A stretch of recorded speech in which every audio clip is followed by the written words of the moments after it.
Salut les francophonistes, moi c'est Poro, bienvenue dans une nouvelle vidéo. Aujourd'hui on va faire une petite vidéo sur un cadre de campagne, quelque chose qu'on n'a pas fait depuis longtemps et qui est assez sympathique. Pour le coup on va partir sur une ville de cyberpunk avec une usine bien dégueulasse au milieu et vous allez voir, il y a de quoi faire pour les joueurs.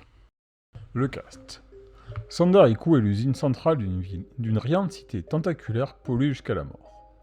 Pour le contexte, on part sur une cité recouverte de pollution et suffocante où tout l'argent est accaparé par les puissants. Les rues sont sales et les bâtiments à moitié en ruine. Au milieu de tout ça, le quartier de Sandariku est un havre fermé et très policier. Comment tout ce petit monde doit s'adapter? On commence par Lucas. Il traîne dans les bas-fonds du côté des usines, et il passe son temps à essayer de faire des petits boulots pourris et à taper la thune à tout le monde. Il habite un squat en sous-sol dans une ancienne partie d'usine abandonnée à cause d'une fuite de produits chimiques. Les hommes de Vincent l'utilisent comme informateur en profitant de ses addictions. Stella, elle, pilote son hélico entre l'usine et l'extérieur de la ville. C'est une indépendante, mais elle est très souvent à l'usine et fréquente autant les patrons pour le boulot que les ouvriers lors des pauses et pendant son temps libre. Elle habite à l'extérieur de la ville dans une petite cabane proche de l'aéroport avec une vue magnifique sur une nuage de pollution au-dessus de la ville. Vulpina est une ouvrière à la fois travailleuse et peu discrète, qui est plutôt opposée à faire du grabuge, même s'il n'est pas vraiment du côté de la hiérarchie.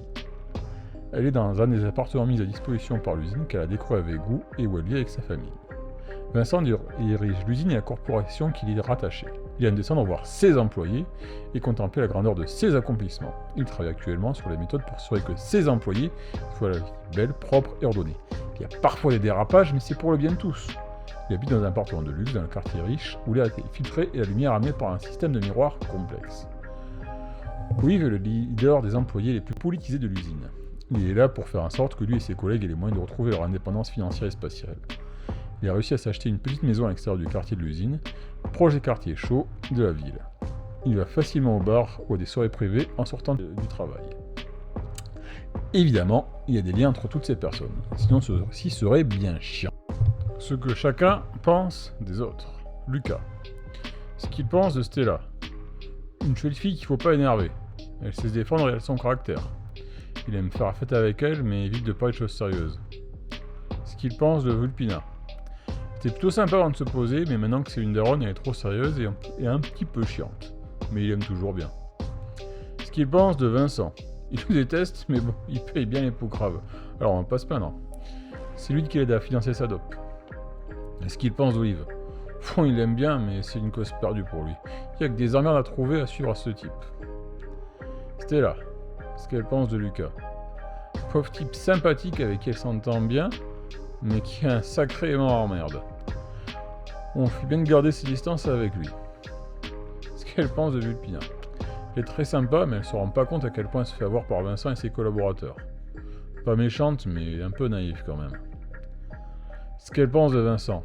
C'est un sale con, mais c'est son principal client, et elle a transporté plusieurs fois. Elle a dû le recadrer 2 ou 3 fois. Et il est passé de lourdingue à carrément désagréable depuis qu'il a su qu'elle était trans. Ce qu'elle pense d'Olive. Ils sont très potes et vont régulièrement au bar ensemble. Elle aime bien passer du temps avec lui et discuter politique. Vincent. Ce qu'il pense de Lucas. Un déchet humain utile pour récolter des informations sur les séditieux qui veulent détruire son œuvre. Ce qu'il pense de Vulpina. C'est l'exemple de la bonne employée. Elle est motivée et travailleuse, elle a une famille solide, c'est tout ce qu'on peut attendre de ce genre de personne. En plus, elle est mignonne, ce qui n'est pas désagréable. Ce qu'il pense de Stella. Il est malheureux que les talents de cette personne soient aussi rares, sinon il aurait cherché un autre fournisseur pour ses services. Néanmoins, il n'a jamais été déçu de la qualité des vols et les concurrents locaux sont bien incompétents, alors il continue à travailler avec elle, même s'il n'est pas très à l'aise avec son identité. Ce qu'il pense d'Olive. Un fauteur de troubles et un parasite, mais s'il s'en débarrasse maintenant, il risque de se retrouver face à des mouvements sociaux importants dans son usine, alors il cherche à le discréditer. Vulpina. Ce qu'elle pense de Lucas. Elle garde de bons souvenirs de jeunesse de lui, mais maintenant qu'elle préfère l'éviter. Ils ont une petite aventure quand il avait plus de dents et de bras. Ce qu'elle pense de Vincent. C'est un bon patron. Il paye mieux que la plupart et il propose des logements décents pour ses employés. Pas de raison d'aller chercher plus loin. Ce qu'elle pense de Stella. Elle a eu un peu de mal avec elle, elle a trop tendance à se faire remarquer à son goût et elle n'est pas très à l'aise avec la transidentité. Ce qu'elle pense d'Olive. Il est gentil et serviable, mais il est jamais content et fait beaucoup trop de bruit pour pas grand chose. Il devrait se calmer et demander gentiment et tout irait mieux. Malgré tout, ils aiment bien passer du temps ensemble durant les pauses pour discuter de la vie de tous les jours. Olive. Ce qu'il pense de Lucas. C'est un brave type qui est tombé bien bas. Il faut être sympa avec lui. Bon, et puis il y a toujours de quoi passer un bon moment en soirée sur lui. Ce qu'il pense de Vincent. C'est la plaie de bosser pour lui, mais l'usine est loin d'être la pire de la région. C'est pas une raison pour se laisser faire. Alors on va se mobiliser avec les camarades pour pas qu'il fasse n'importe quoi. Ce qu'il pense de Stella. C'est une chic fille et pas la dernière pour faire la fête. Ensemble, ils ont déjà eu des nuits blanches très arrosées dans le quartier chaud de la ville, et en plus, il a déjà fait faire un tour avec son hélico. Ce qu'il pense de Vulpina. Elle est sympa, mais elle se laisse trop faire à son goût. Il aime bien voir de nouvelles ses enfants, et c'est une personne qu'il apprécie vraiment. Bon, c'est bien beau tout ça, maintenant on fait quoi? Ben on y met nos joueurs, d'accord? Mais comment? Ben ça dépend, c'est qui vos PJ? On va commencer classique, livre cliché. Vos PJ sont des runners et cherchent un coup pour se faire du pèse. Bah, plusieurs manières de rentrer dans le panier de crabe. D'un côté, le syndicat.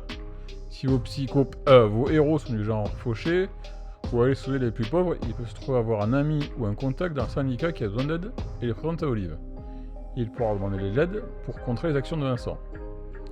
Sinon, il pourrait être appelé par des amis de Vulpina pour faire la lumière sur les événements étranges dans l'usine et ses environs, et être amené à mener l'enquête pour éclaircir tout ça. Si vos pays sont des emplois d'exploiteurs, des nantis ou des riches, ils seront sûrement introduits à la cour de la ville pour saluer la famille des dirigeants. Ils prendront l'avion avec Stella et iront voir Vincent. De là, il leur parlera de ses projets et essaiera de les amener à les rejoindre son œuvre. Ils pourraient enfin être envoyés par les concurrents pour infiltrer l'usine et voler les secrets industriels, et de manière générale mettre le dawa dans la région. Et maintenant, que vais-je faire? Vous avez des joueurs, des PNJ, comment faire en sorte que tout ça parte en vrille? Les trucs qui peuvent faire bouger la situation. Des ouvriers commencent à tomber comme des mouches. En fait, c'est Lucas qui a une cargaison de dope un peu frelatée, et a refilé ça à droite et à gauche, et les mecs commencent à clamser. Il va falloir retrouver l'origine. Stella se retrouve à rencontrer un ami qui est le frère de Vulpina. Il se retrouve à boire avec elle, et il reconnaît Lucas qu'il a vu traîner avec les gros pontes de la boîte. Il essaye d'en savoir plus avant de disparaître. Une des expériences de Vincent crée des cyberpsychos qui se baladent en ville et commencent à massacrer le chaland avec une certaine nonchalance. Il va falloir faire en sorte que cela cesse. Olive se retrouve soudainement à avoir des avantages uniques dans l'usine et il gagne une voiture à un concours organisé par l'entreprise. Ses camarades commencent à se méfier de lui. C'est Vincent qui cherche à le discréditer. Il a utilisé Lucas pour répandre des rumeurs auprès de Vulpina notamment.